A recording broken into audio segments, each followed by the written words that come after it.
Muhammad sallallahu alaihi wasallam dengan melafalkan Allahumma shalli ala sayyidina Muhammad wa ala ali sayyidina Muhammad.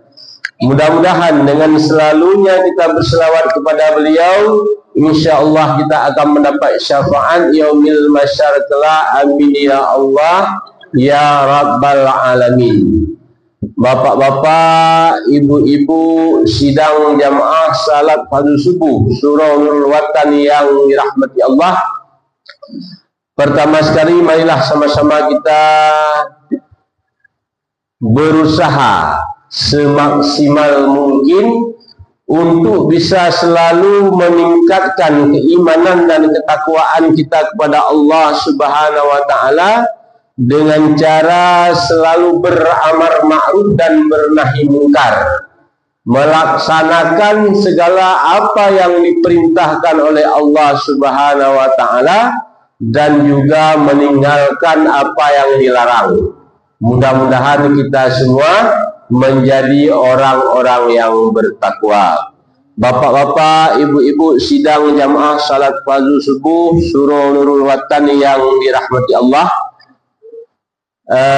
Pertama sekali saya mewakili jamaah subuh sedekah mengucapkan terima kasih yang sebesar-besarnya kepada pengurus surah Nurul Watan RT 06 Kelurahan Pangkalan 7, kepada Pak RT, Pak RW dan juga masyarakat RT 06 yang mana telah menyambut baik kedatangan kami para jamaah subuh sedekah untuk melaksanakan kegiatan rutin yang insya Allah sekarang kita laksanakan 2 Jumat sekali, dan tepat pada subuh Jumat ini alhamdulillah bertempat di Surau Nurul Watan RT 06 Kelurahan Pangkalan 7.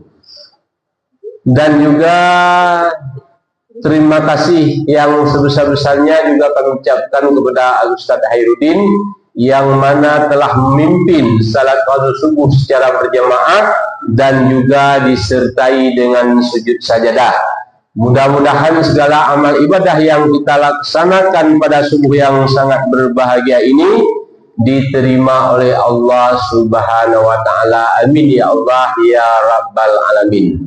Bapak-bapak, ibu-ibu, sidang jamaah salat fardu subuh surah Nurul Watan yang dirahmati Allah, perlu kami sampaikan kepada bapak-bapak, ibu-ibu sekalian bahwa kegiatan santunan anak yatim yang dilaksanakan oleh jamaah subuh sedekah insya Allah kita tetap berjalan secara terus-menerus 2 Jumat pelaksanaannya sekali pelaksanaan yaitu 2 Jumat. Jadi di sini kami mohon doa dan dukungan kepada bapak-bapak, ibu-ibu jamaah sekalian. Mudah-mudahan kegiatan santunan anak yatim yang dilaksanakan oleh jamaah subuh sedekah ini bisa berjalan secara terus-menerus dan lebih istiqomah. Artinya kegiatan santunan anak yatim yang dilaksanakan oleh jamaah subuh sedekah ini adalah terlaksana dengan bantuan dari bapak-bapak ibu semua, dari para donatur yang ada mulai dari Teluk Cira, Pangkalan 7, Sungai Salak sampai ke Kelurahan Tempuling. Jadi kami dari jamaah subuh sedekah ini hanya memfasilitasi, artinya hanya melaksanakan kegiatan yang mana kegiatan tersebut ini didukung ataupun disponsori oleh para donatur. Artinya bapak-bapak, ibu-ibu lah yang ibaratnya menjadi donatur yang menyisihkan sebagian hartanya untuk bersedekah yang dititipkan kepada kami jamaah subuh sedekah untuk menyampaikan kepada anak-anak yatim yang ada di sekitar ini, mulai dari Teluk Cirah, Pangkalan 7, Sungai Salak, dan juga Tempuling. Artinya tanpa ada bantuan dari bapak-bapak, ibu-ibu, kami dari jamaah subuh sedekah ini tidak ada berarti apa-apa. Nah, jadi artinya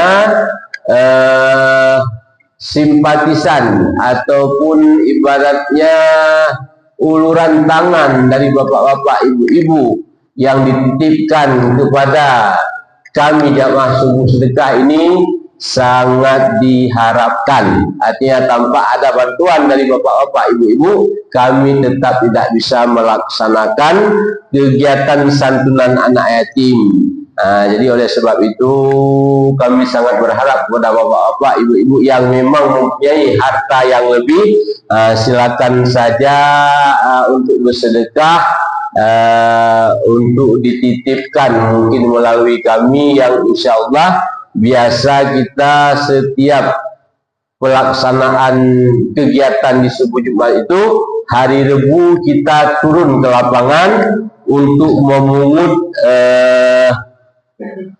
santunan ataupun dana kepada para donatur kita yang insya Allah sudah menjadi donatur tetap. Akan tetapi juga kami masih sangat menunggu uluran tangan dari bapak-bapak, ibu yang mungkin selama ini harta ada tapi mungkin tidak tahu mau nitip kemana.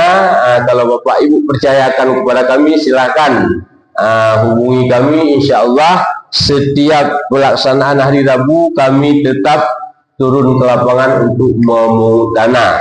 Mudah-mudahan bapak ibu sekalian Allah berikan kelimpahan rezeki sehingga kita bisa bersedekah untuk anak yatim yang ada di sekitar kita. Bapak-bapak, ibu-ibu sidang jamaah yang dirahmati Allah, sebenarnya sesudah acara santunan anak yatim kita ada kegiatan tausiah agama. Sebenarnya pada subuh yang sangat berbahagia ini disampaikan oleh Al-Ustadz Mikroj MPDI. Mungkin beliau sampai detik ini belum hadir, ada satu dan lain hal, maka untuk sekilas ataupun sekedar mengisi kekosongan, insya-Allah untuk sekilas ataupun ala kadar akan saya isikan, ataupun mari sama-sama saya mengajak bapak-bapak, ibu-ibu, kita selalu meningkatkan ibadah kita kepada Allah Subhanahu wa taala.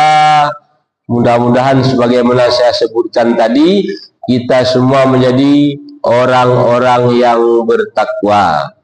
Jadi di sini saya mengajak salah satu perintah yang sangat dianjurkan oleh Allah Subhanahu wa taala dan sangat berguna, yaitu kita menginfakkan sebagian harta yang kita miliki kepada orang-orang yang sangat membutuhkan, khususnya kepada anak yatim yang ada di sekitar ini. Karena Allah juga sangat menganjurkan dalam ayat Al-Baqarah ayat 195 yang artinya, dan belanjalah harta bendamu itu di jalan Allah, dan janganlah kamu menjatuhkan dirimu sendiri ke dalam kebinasaan, dan berbuat baiklah karena sesungguhnya Allah menyukai orang-orang yang berbuat baik. Bapak-bapak, ibu-ibu sidang jamaah Surah Nurul Watan yang dirahmati Allah, sebagaimana firman Allah tadi, bahwa harta yang kita miliki ini adalah titipan dari Allah Subhanahu wa taala. Maka sangat dianjurkan titipan itu bisa kita sampaikan kepada orang-orang yang berhak, orang-orang yang memang sangat membutuhkan bantuan dari kita. Jangan takut kita harta yang kita miliki ini yang hanya titipan Allah, akan tetapi takut akan hilang, takut untuk kita berikan kepada orang lain. Karena apabila memang kita berikan kepada orang lain, maka harta ini akan bertambah. Dan juga ada hadis yang diriwayatkan oleh Muslim yang artinya seorang pria mendatangi Rasulullah dan bertanya, "Wahai Rasulullah, sedekah yang bagaimanakah yang paling afdol?" Maka beliau menjawab, "Kamu bersedekahlah saat sehat, kikir, takut miskin, dan kamu berangan-angan untuk menjadi hartawan yang kaya raya. Dan janganlah kamu lalai hingga nyawamu sampai di tenggorokan, dan barulah kamu bagi-bagikan sedekahmu. Ini untuk si fulan dan ini untuk si fulan. Dan ingatlah, pada saat di ujung nyawa seperti itu, harta memang untuk si fulan, yakni yang akan diwariskannya." Hadis riwayat Sahih Muslim. Bapak-bapak, ibu-ibu sidang jamaah yang dirahmati Allah, di sini Nabi sangat menganjurkan kita bersedekah di saat kita sehat, di saat kita takut akan habis harta. Di saat itulah kita dianjurkan untuk bersedekah, tidak di saat detik-detik terakhir kita hampir meninggalkan dunia ini atau menjelang ajal.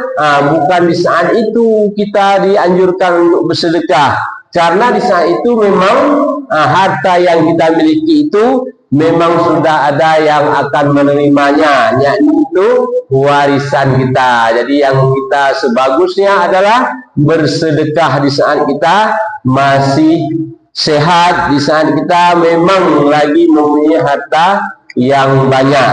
Jadi jangan takut. Dan juga Allah Subhanahu wa taala memberikan kita keutamaan dalam sedekah, khususnya bersedekah di waktu subuh. Yang pertama, manfaat dari kita bersedekah di waktu subuh yaitu mendapatkan doa dari malaikat. Keutamaan beramal di waktu subuh yakni mendapatkan doa dari malaikat. Pasalnya di waktu subuh tersebut malaikat akan turun ke bumi dan mendoakan orang yang bersedekah. Sebuah hadis dari Abu Hurairah bahwa Nabi Muhammad SAW bersabda, "Setiap awal pagi saat matahari terbit, Allah menurunkan 2 malaikat ke bumi. Lalu dalam satunya berkata, 'Ya Allah, berilah karunia kepada orang yang menginfakkan hartanya, dan gantilah kepada orang tersebut yang membelanjakan hartanya karena Allah.' Dan malaikat yang satu lagi berkata, 'Ya Allah, binasakanlah orang-orang yang bakhil,' artinya orang-orang yang pelit. Jadi salah satu hikmah kita bersedekah di waktu subuh yaitu kita akan mendapatkan langsung doa dari malaikat, doa dari 2 malaikat. Yang pertama mendoakan apabila kita memang bersedekah atau membelanjakan harta kita kepada orang yang membutuhkan, fakir miskin dan juga anak yatim, maka malaikat tersebut akan mendoakan, mudah-mudahan Allah akan langsung menggantikan harta kita ini, dan juga mudah-mudahan Allah akan melipatkan pahala kepada kita yang bersedekah di subuh hari. Jadi alhamdulillah siapa yang bersedekah di saat subuh, di saat mana apalagi sedekah kita itu sebelah kanan, akan tetapi sebelah kiri tidak mengetahuinya, maka Allah akan menyuruh malaikat untuk turun ke bumi ini untuk mendoakan kepada orang yang bersedekah di waktu subuh ini. Dan juga Allah menyuruh malaikat untuk mendoakan supaya langsung digantikan harta yang telah diberikan oleh orang tersebut kepada orang yang membutuhkan. Dan malaikat yang satu juga langsung berdoa, mudah-mudahan binasalah orang-orang yang bakhil, orang yang mempunyai harta akan tetapi orang tersebut takut untuk berinfak kepada orang yang membutuhkan.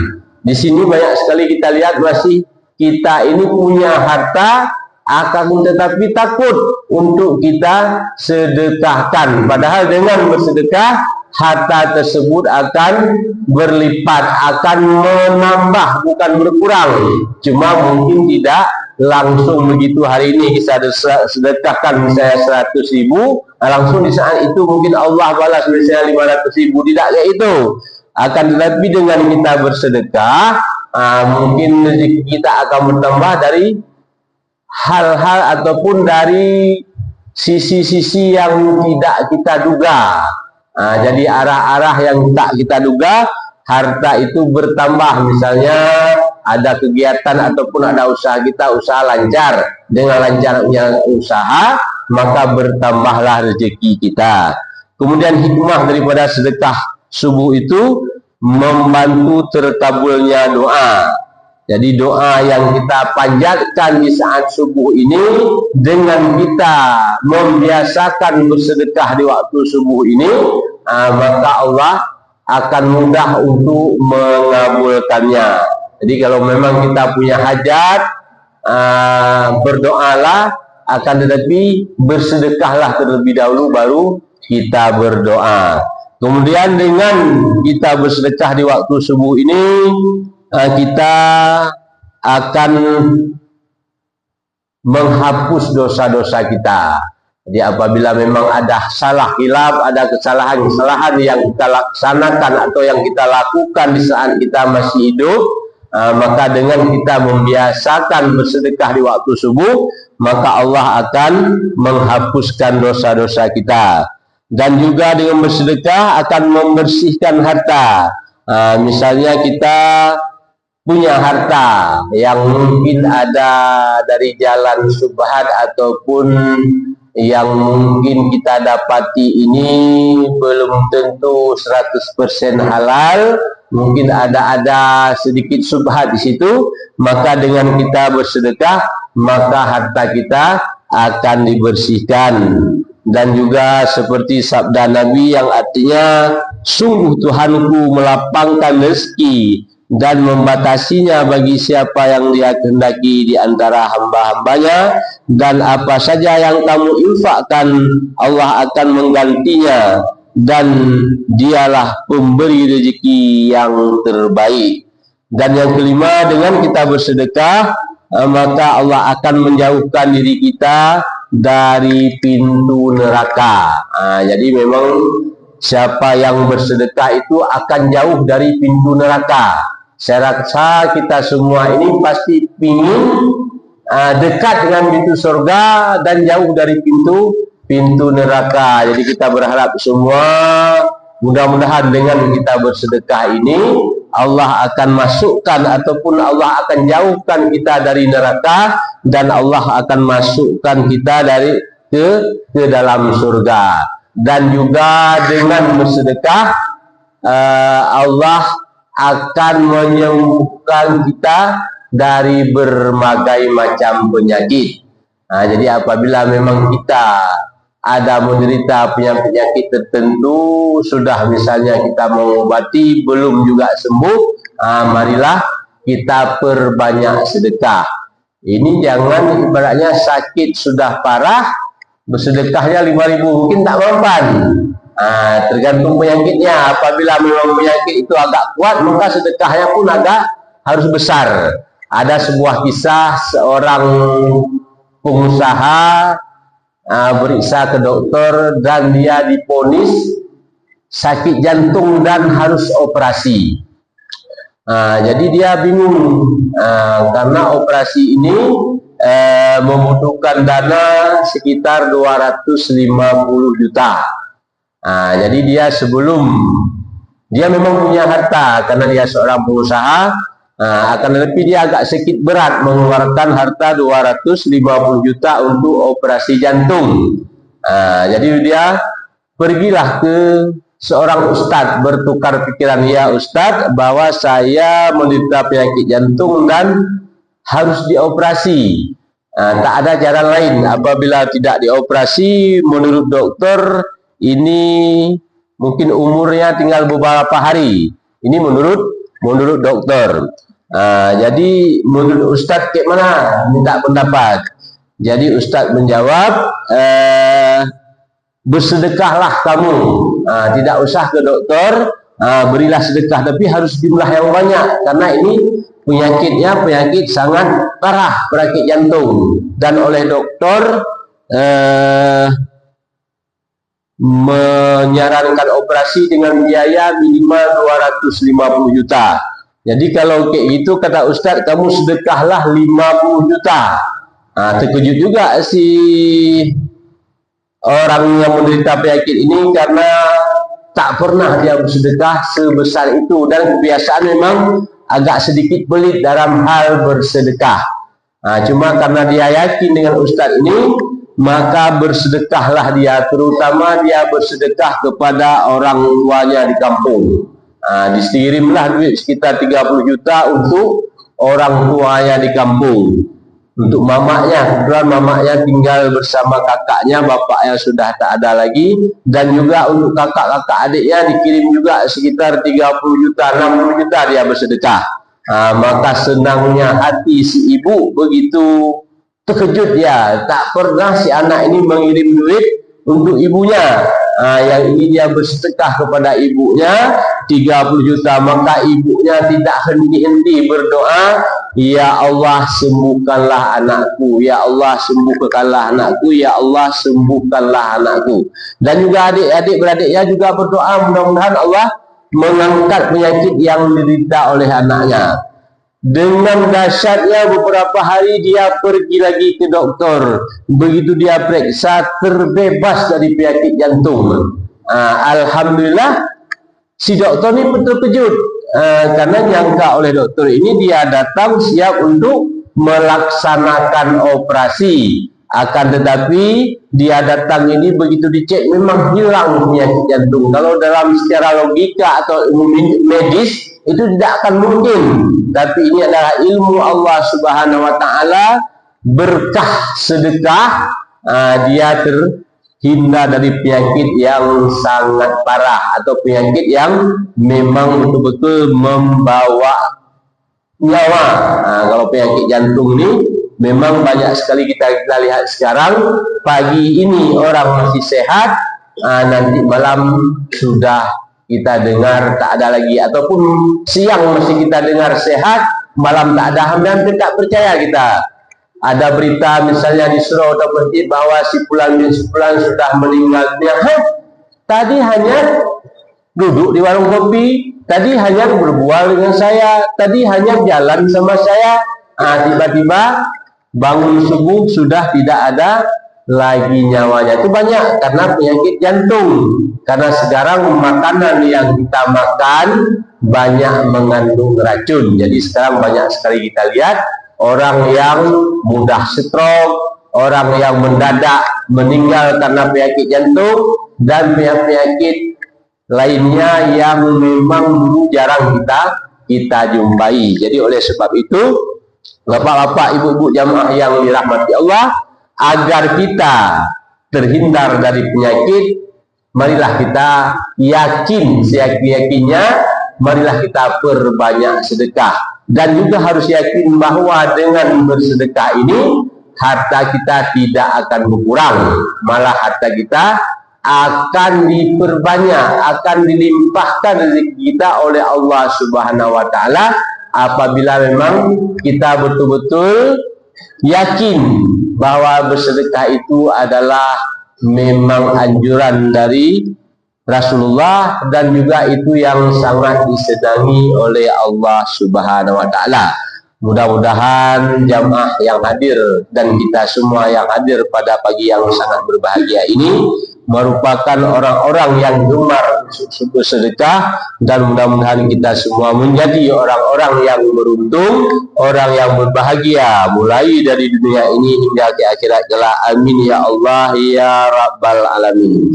Bapak-bapak, ibu-ibu, sidang jamaah sholat farzu subuh surau Nurul Watan yang dirahmati Allah. Untuk selanjutnya, marilah kita masuki ke acara santunan anak yatim